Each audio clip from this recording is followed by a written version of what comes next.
Law order and civil rights. और मैं हूं doctor Bedudhar Rautiya, professor of law. आज हम देश की न्यायपालिका और युवाओं। नमस्कार दोस्तों, आप देख रहे हैं law order and civil rights और मैं हूं doctor Bedudhar Rautiya, professor of law. आज हम देश की न्यायपालिका और युवाओं के बीच उठ रहे एक बहुत बड़े तूफान की बात कर रहे हैं। ठीक है दोस्तों, हैदराबाद की प्रतिष्ठित नालसार, नाम सुने होंगे, ये नेशनल लॉ यूनिवर्सिटी है। ठीक है, नालसार यूनिवर्सिटी के 450 से ज़्यादा छात्रों ने एक ऐतिहासिक कदम उठाया है। हाँ दोस्तों, बिल्कुल सही सुन रहे हैं। साल 2026 बैच के इन भावी वकीलों ने साफ कह दिया है कि कन्वोकेशन यानी कि दीक्षांत समारोह में चीफ जस्टिस ऑफ इंडिया के हाथों अपनी दीक्षांत समारोह की डिग्री नहीं लेंगे। मैं ये क्यों बात बता रहा हूँ, हम तो टेट की बात करते हैं। तो दोस्तों ध्यान दीजिएगा, टेट के मामले में जो सुप्रीम कोर्ट का 1 सितंबर 2025 और बाद में 13 मई 2026, ठीक है, जो 29 मई 2026 को रिव्यू पिटीशन का ऑर्डर आया। ठीक है, ये अभी सुप्रीम कोर्ट के जितने भी जस्टिस हैं, ठीक है, उसमें चीफ जस्टिस ऑफ इंडिया के ऊपर एक प्रश्न चिन्ह लग गया है। ठीक है दोस्तों, अब पहले तो हम ये सीजीआई का जो है, सीजीआई का मामले को हम बताने की कोशिश कर रहे हैं। छात्रों ने यूनिवर्सिटी के वाइस चांसलर, ठीक है दोस्तों, और प्रशासन को पत्र लिखकर मांग की है कि सीजीआई को बुलाने के फैसले पर तुरंत रोक लगाई जाए। आखिर देश के सबसे बड़े जज से देश के सबसे बेहतरीन कानून के छात्र इतने नाराज क्यों हैं? आज हम इसकी पूरी कानूनी परतें खोलेंगे। हाँ दोस्तों, बिल्कुल सही सुन रहे हैं। नालसार कोई साधारण कॉलेज नहीं है, यह भारत की टॉप 3 नेशनल लॉ यूनिवर्सिटी में से एक है। यहाँ से निकलने वाले छात्र कल के सुप्रीम कोर्ट के वकील और जज बनेंगे। जब ऐसे प्रीमियम संस्थान के छात्र जो खुद कानून की बारीकियों को समझते हैं, देश के मुख्य न्यायाधीश के खिलाफ खड़े होते हैं, तो इसका कानूनी और संवैधानिक महत्व बहुत बड़ा हो जाता है। छात्रों का स्पष्ट कहना है कि उनका विरोध सीजीआई के पद से नहीं है, बल्कि हाल की सुनवाइयों में उनके रवैये से यह सीधा टकराव है।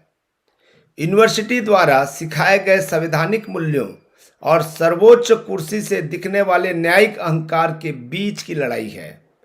बिल्कुल बिल्कुल आप बने रहें, मैं टेट के मामले में भी यही बात बोलूँगा। ठीक है, यह किसी आम आदमी का नहीं, बल्कि कानून के रक्षकों का न्यायिक आचरण पर आरोप है। दोस्तों ध्यान दीजिएगा, छात्रों के इस गुस्से की मुख्य वजह है 20 जुलाई की वो घटना। दिल्ली के जंतर मंतर पर संसद मार्च कर रहे प्रदर्शनकारियों पर पुलिस ने लाठीचार्ज की। जब मामला सुप्रीम कोर्ट पहुंचा तो आरोप है कि सीजेआई ने युवाओं और प्रदर्शनकारियों को काकरोच कहा। जरा सोचिए, न्याय के सर्वोच्च मंदिर में नागरिकों को कीड़ा कहा जा रहा है। छात्रों का आरोप है कि सीजीआई ने पुलिस लाठीचार्ज का वीडियो सबूत देखने से भी साफ इनकार कर दिया और वकीलों की दलीलों को बीच में ही टोक कर उन्हें चुप करा दिया।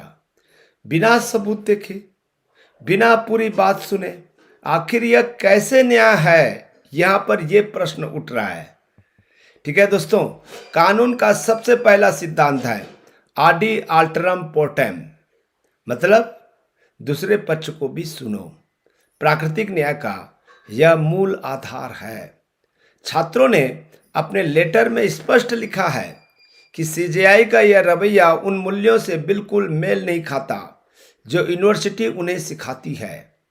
जब एक जज सबूत देखने से मना करती और नागरिकों की शिकायत सुनने के बजाय उन्हें अपमानित करे, तो वह अपनी संवैधानिक जवाबदेही से भाग रहा है।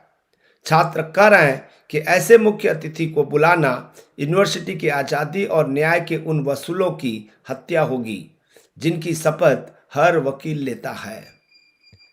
अब हम जो है टेट को इसको जोड़ेंगे। टेट में क्या हुआ था साथियों? सीजेआई का रवैया कोई एकलौती घटना नहीं है। क्या आपको याद है 1 सितंबर 2025?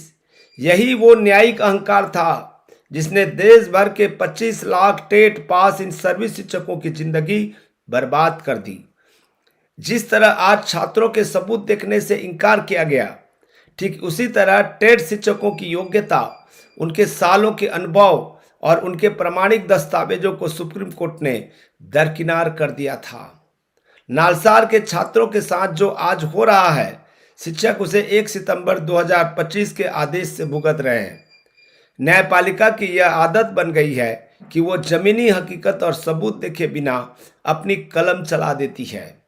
ये है प्रॉब्लम और कोई प्रॉब्लम नहीं है। ठीक है, अब यहां पर ध्यान दीजिएगा। 1 सितंबर 2025 को अंजुमन ट्रस्ट केस में, ठीक है, इसमें शिक्षक संघ पार्टी नहीं थी और न ही स्टेट गवर्नमेंट पार्टी थी और आपने जजमेंट दे दिया। अब उसका रिव्यू पिटीशन हुआ तो रिव्यू पिटीशन में हमारी बात को नहीं सुना गया और ये कह दिया गया कि नया बिंदु, नया प्रश्न नहीं उठा सकते। ठीक है, तब जाए तो जाए कहाँ, अपनी बात रखे तो रखे कहाँ। ठीक है, जब न्यायालय ही हमारी बात को सुनने के लिए इग्नोर कर दे, तब ऐसी स्थिति में क्या होगा बताओ भाई।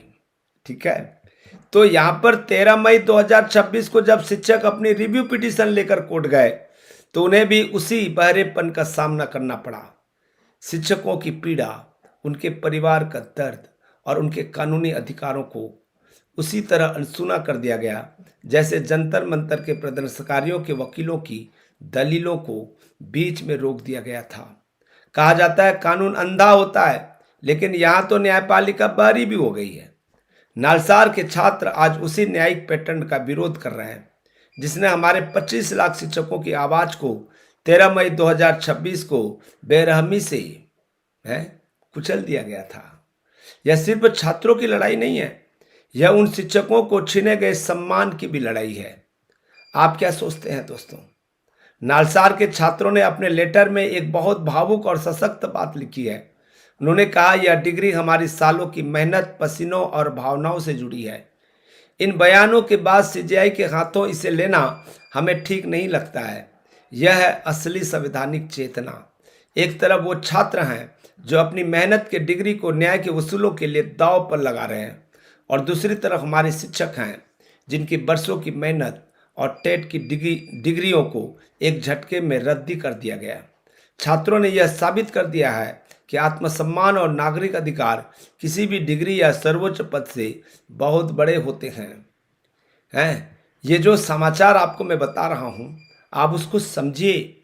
आपको बता दूं कि छात्रों की इस एकजुटता का बहुत गहरा असर होता है। नालसार से ठीक पहले देश के एक और बड़ी संस्थान टाटा यानी कि इंस्टीट्यूट ऑफ सोशल साइंसेज टीस को अपना दीक्षांत समारोह ऐन मौके पर टालना पड़ा था। क्यों?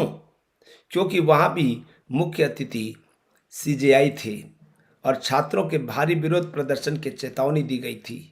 सुरक्षा और विरोध की आशंका के डर से प्रशासन को झुकना पड़ा है। टीस के बाद अब नालसार में बिल्कुल यही हो रहा है। जब युवा और नागरिक एक साथ ठान लेते हैं तो बड़े बड़े प्रशासनों को अपने फैसले वापस लेने ही पड़ते हैं। आपको कैसा लगा ये वीडियो? इन सभी घटनाओं को एक साथ जोड़कर देखिए। जंतर मंतर पर लाठीचार्ज, वीडियो सबूत देखने से इनकार, युवाओं को काकरोच करना और टेट शिक्षकों की नौकरी छीनकर उनकी अपील को खारिज कर देना, यह अलग अलग घटनाएं नहीं है, यह एक पैटर्न है। द पैटर्न ऑफ सुप्रीशन यानी कि दमन का तरीका। यह साफ दिखाता है कि हमारी न्यायपालिका और आम नागरिक के तकलीफों के बीच एक बहुत बड़ी खाई बन गई है। जब न्याय देने वाले ही जनता की शिकायतों को सुनने से कतराने लगे तो फिर लोकतंत्र में जनता कहाँ जाए? यही वो बुनियादी सवाल है जो आज ला यूनिवर्सिटी के छात्र देश से पूछ रहे हैं। साथियों, नालसार के छात्रों ने 10 अगस्त तक प्रशासन से जवाब मांगा है। उनकी इस हिम्मत से हमारे 25 लाख टेट शिक्षकों को एक बहुत बड़ी सीख लेनी चाहिए। अगर 450 छात्र एकजुट होकर देश के मुख्य न्यायाधीश को चुनौती दे सकते हैं, तो सोचिए अगर 25 लाख शिक्षक और उनका परिवार एक साथ अपनी आवाज़ उठाए तो क्या हम अपना हक नहीं ले सकते। न्याय कभी खामोश रहने से नहीं मिलता, न्याय छीनना पड़ता है। अपनी आवाज़ उठाइए, एकजुट होइए और अपने अधिकारों के लिए लड़ना सीखिए। इस वीडियो को ज़्यादा से ज़्यादा शेयर करें और अपनी राय कमेंट्स में ज़रूर बताएं। ठीक है दोस्तों, मुझे पूरा विश्वास है कि आपको ये वीडियो अच्छा लगा होगा। ठीक है, thank you thank you thank you. नमस्कार दोस्तों, आप देख रहे हैं